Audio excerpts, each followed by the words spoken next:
ठठो district reporter Mohammad Shafiq Jokhio जुंगशाई शहर चोरन के हवाले चोरियों रोज़ जो मामूल बणियल पुलिस अगो निंड में सुतल। जुंगशाई शहर में एक रात में ॿिटियूं चोरियूं थी वयूं।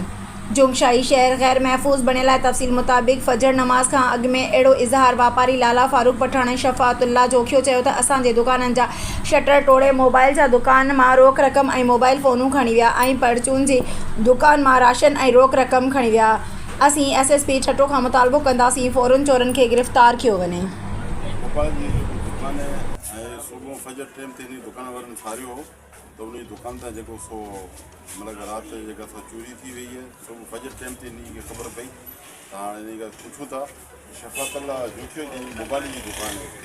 असीं हुन खां पुछंदासीं सैकुलर शफ़ाअतुल्लाह जोखियो साहब तव्हांजी जेका मोबाइल जी दुकान जेका राति जी शटर तोड़ी वई रात थोड़ी सुबह जा सारी तमाम खबर पई 6:30 बजे का शटर क्लोज हुआ।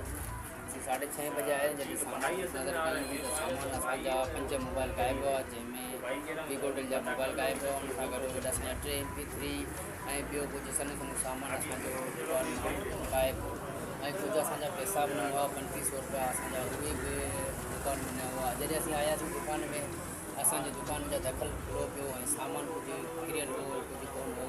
शटर बि अधु झुरियल हो हुन में अधु हेठि हो थोरो ताला जुड़ियल कोन हो। बाक़ी इहो त विच तां पैसा हुन हिसाब सां ये सही